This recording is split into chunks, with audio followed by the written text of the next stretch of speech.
The Shadow over Innsmouth by H.P. Lovecraft. Read by Mike Bennett. I've tried to hint what it was in order to postpone the horror of writing it down boldly.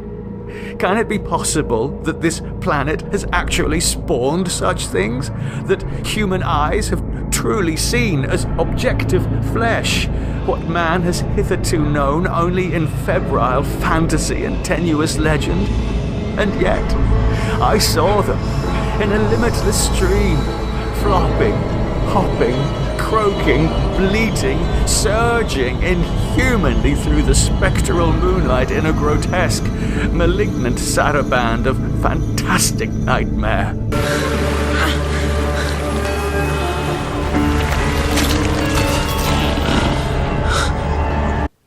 Hell is this bullshit?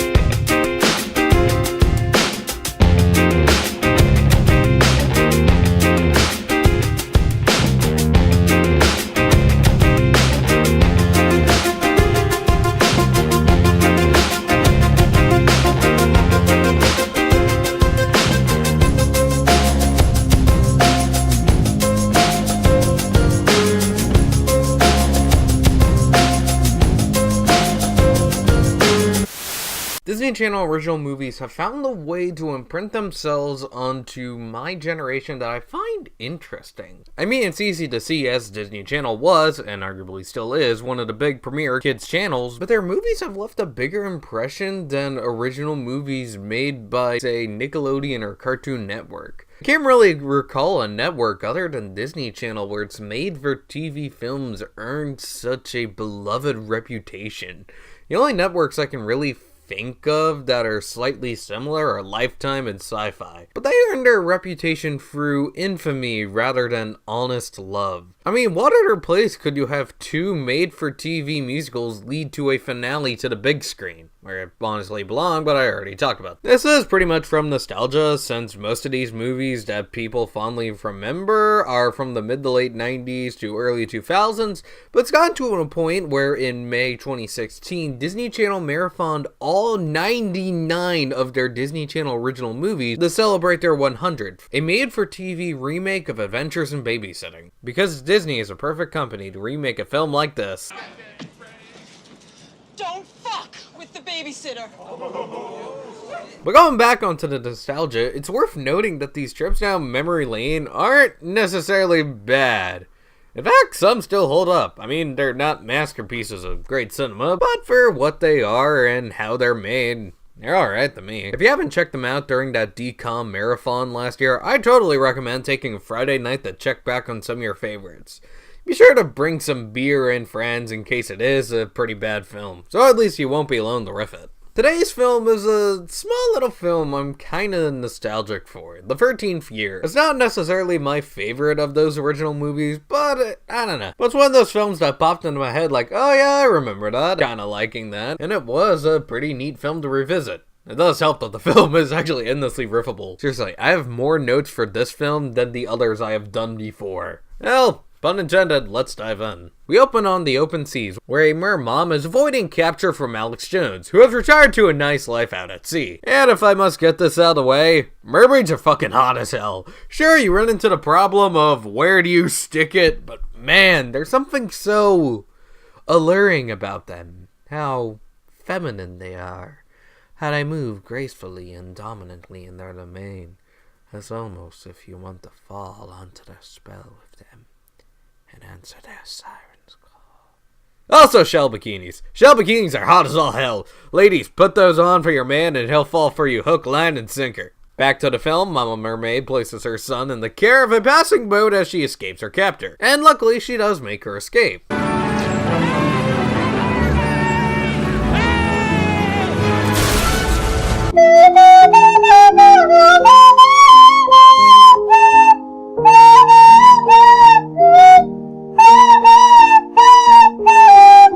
But instead of getting Ma and Pa Kent, we got Tumblr all grown up. Start a new life. free from the constraints of a bourgeois capitalist existence. But wait, is that Dave Coulier? Oh my god, it is! Wait, oh god, why would you leave your children alone with Uncle Joey? Listen. Oh, honey, that's just the sound of a baby crying. Baby? Oh boy, we have lunch now! 13 years after the credits, Cody is a young kid just shy of his 13th birthday who realizes he's late for a swim meet. He misses the ferry, but is able to swim on board and barely makes it to practice. Again, swimmers, take your marks.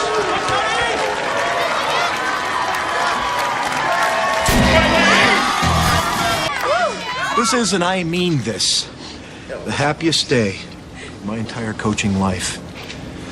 I'm proud of you, team. And this is the happiest that coach will ever be.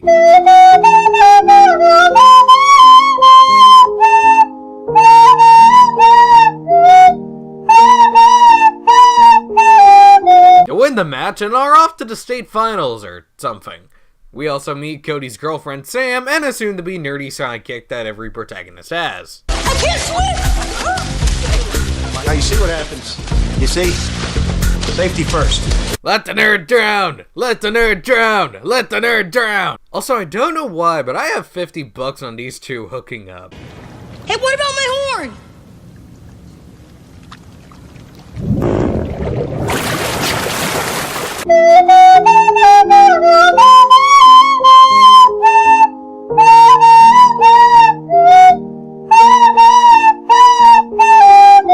We cut back to the fisherman from earlier being chastised for his obsession with mermaids. How are we supposed to catch a mermaid if we don't have any mermaid bait? You'll never catch a mermaid, Joe. Maybe because they don't exist? Bad news is, he's got the Little Mermaid in a sack. The good news is, they're having sushi for dinner! So yeah, it's revealed that the nerdy boy Jess, some 7 or 8 years from starring in a 1313 David Dakota film, is son of maritime Alex Jones. Back at school, the teacher has assigned the class projects on the mystery to Deep. And if this doesn't take a turn where Jess brings in a Lovecraftian totem that turns the whole town mad, driving them into the sea to become fish people worshipping the Deep One, I'm gonna become very disappointed. Spoiler alert, that doesn't happen, but what does happen is that Cody is paired up with Jess. Likely because the teacher is shipping them like me. Or that Cody is failing class, but I'd like my explanation better. Marine biology is kind of a hobby of mine, which when you think about it is kind of pathetic. Whales, seals, walrus, jellyfish, hermit crabs. I know all about that stuff. So we'll be able to breeze through the project and I'll get out of your hair. Come on, Cody, when are you gonna give this kid a swirly already? Cody's 13th birthday party seems to be going well so far, but hippie mom is sure to make things awkward by bringing in 90s gluten-free food, and Dave Coulier wondering which Joey spinoff is worse. See, I like to believe Joey and his woodchuck puppet were duo serial killers, but the Tanner family found out, so he had to kill him. Then Joey had to backstab his woodchuck puppet, then escaped with hippie mom to live a new life because this is the advanced autism version of the Tommy Westphal universe. Jess does come along to give Cody the lamest of lame presents, and Sam has a present of her own to give.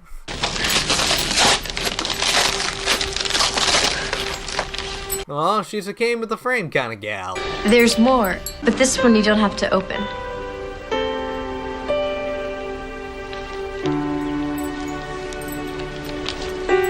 Cody says goodnight to his folks and has a pretty odd dream.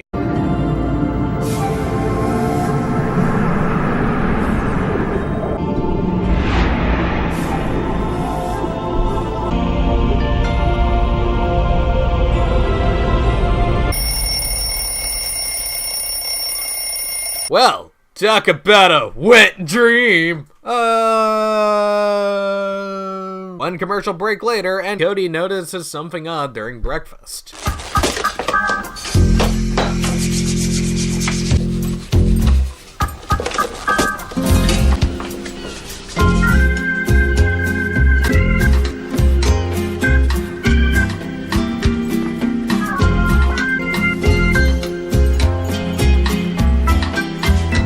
Am I the only sane one in this house? You done fucked up when Joey's the sane one. And, the face of God, hear the judge of sinners on earth. Oh, wait, that's Jess. What were you doing with your head in the tide pool? That's how social outcasts spend their day. Find a nice spot and stick their heads in the ground. Ask any nerd. Makes the time fly by and it's good for the skin. Now, I usually spend my day masturbating or playing Overwatch. Or a combination of the two. That mercy ass. You know all about this stuff, huh? Nerds don't really have friends. We have hobbies. Some pick Star Trek or Dungeons and Dragons. But I picked this. Well, you have chosen poorly. I'm failing biology. I need a miracle to pass. It's miracle! Or maybe all I need is you. All I need is some tutor. Tell you what, you help me with biology, and I'll do whatever you want. Anything?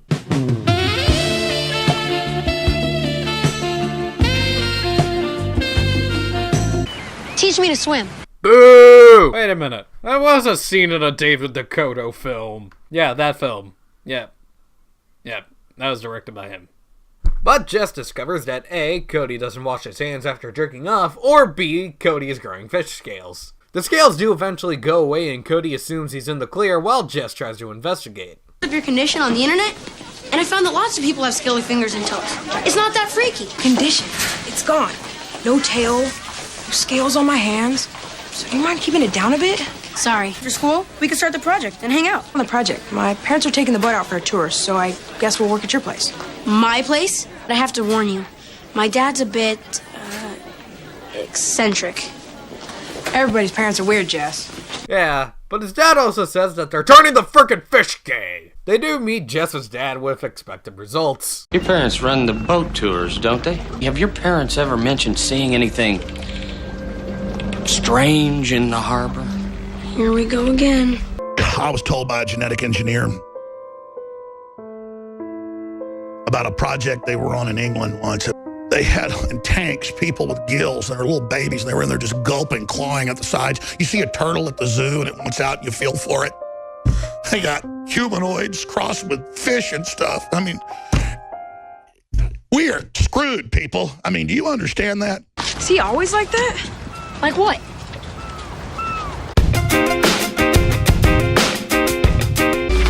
Good work, Cody. You might just make it out of here alive. I expected you to kill yourself by the 9th grade. Odd things begin happening to him, like him having a drinking problem. Even his parents start to notice. And yes, that thermometer will be good to find any disease. Good thing it can detect cancer, right? And the mom reveals herself to be a huge bitch. Just make sure. Let's have Dr. Schwartz come over and take a look, okay? What? You said the D word. Doctor lays a hand on my baby. You know how I feel about doctors. They're quacks with stethoscopes. We know. Oh, fuck, she's an anti-vaxxer. Run, Cody, run! Wait, can you actually vaccinate a fish? Whee! Let's go to Lane Patrol! And there's this date where this happens, and let's get to the interesting stuff. Like this. I think I'm getting worse. Aw, he's like a little demon on the walls. Is here that you are Cody's adoptive parents, is that right? Yeah. Yeah, that's right. You're not a real doctor, are you? I'd like to talk to you alone. Cody, I've made my diagnosis. Puberty! Can you believe it? What kind of puberty does that? Also, we all know you're not a real doctor, but you're not helping prove your case. Jess goes to take some tests for Cody to truly find out if Cody may be a mermaid, leading to this montage.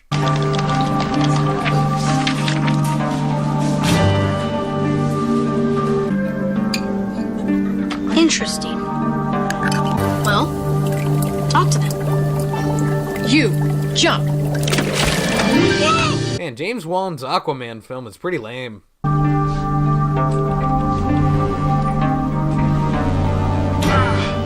Use the force, Cody. Yes, Cody. Kill the younglings. Kill the younglings, Cody. Kill them all. And in researching mermaids, Jess starts to slowly connect with his dad over their bond of fish people. See, he was convinced that he'd actually seen a mermaid and that this picture would prove it. Well, it took all of a week for the good doctor to lose every ounce of credibility that he had. Lost his job, his friends left him, his family deserted him. This day, he will still tell anyone who's willing to listen that there are mermaids out there. You see that this is a picture of a scuba diver. So, if it's a picture of a scuba diver, why do you keep it? I guess it reminds me that there's someone out there crazier than me. You're not crazy, Dad.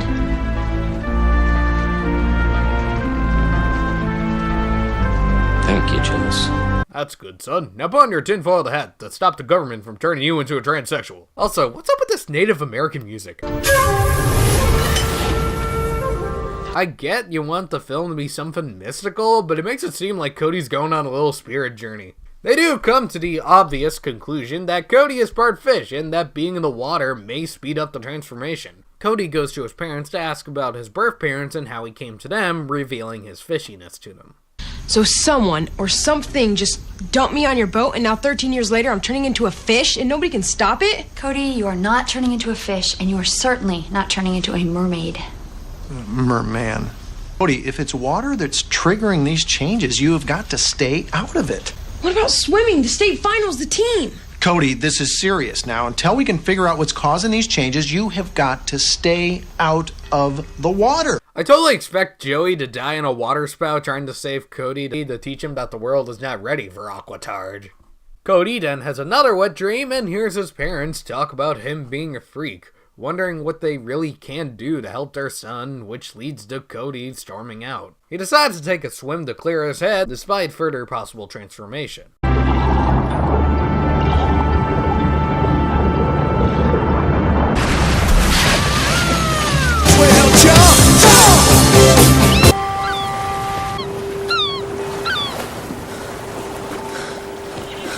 And to make things worse, Sam comes along, and unknown to Cody, is about to admit her fish fetish. Just kinda sitting and looking. Look too? No. No? I mean, no way I'd not want you to sit and look. Come on, why don't we go for some? No. You know, you've been a real case lately, Cody Griffin. What is with you? I can't tell you. You can't tell me? Sorry, Sarah. I just need some time alone. At the state finals or something, Cody is late and the coach is in a rather maniacal villain's lair, apparently. What the hell? First it will be middle school state swim meets or something. Then the world! Cody's parents want him on dry land, but as it is in these types of stories, Cody ignores it and arrives at the meet, and does swimmingly well.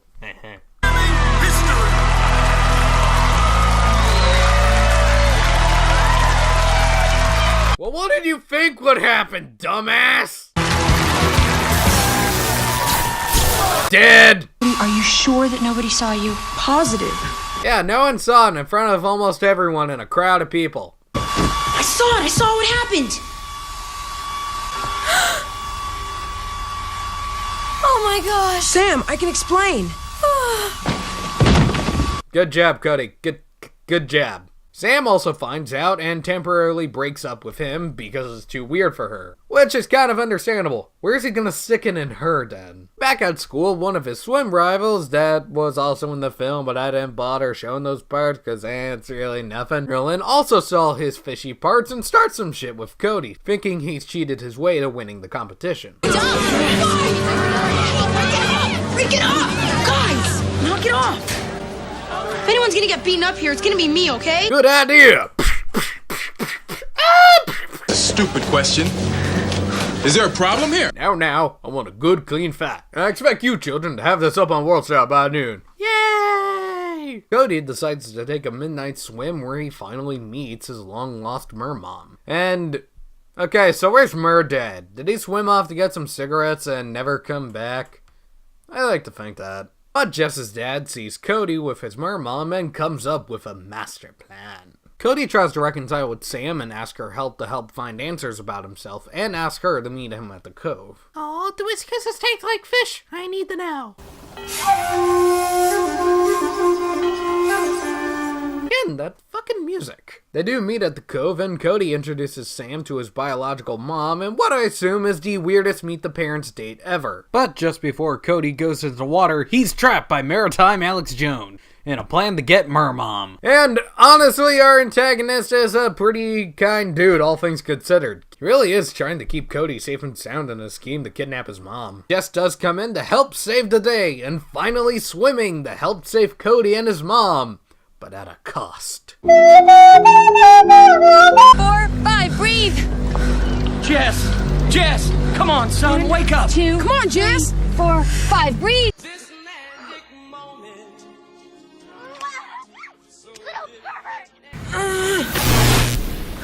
Cody. Come.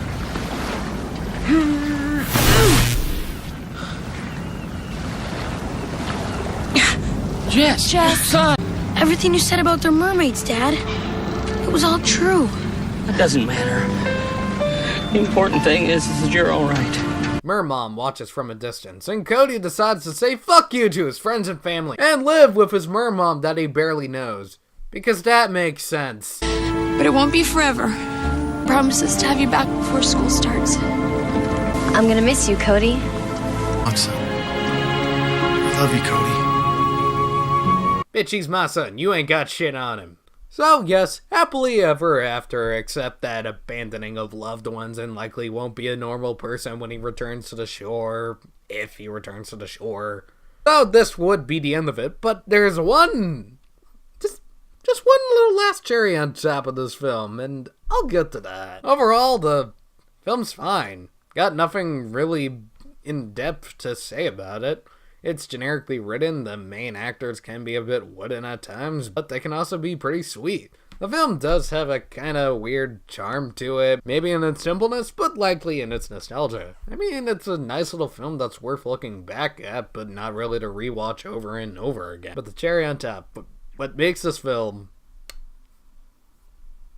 Goddamn, what makes this film really fucking stand out is the ending credits song. Feeling kind of lucky, this girl really likes me. Never thought that love would set my heart. At the beach together, nothing seems to matter. Oh my fucking god. What is that music? It's like cringy as hell. It's unbearably cheesy. And even Radio Disney wouldn't play it. Oh god. And because I suffered from it, so should you. See you guys later, and I'll enjoy your suffering. Feeling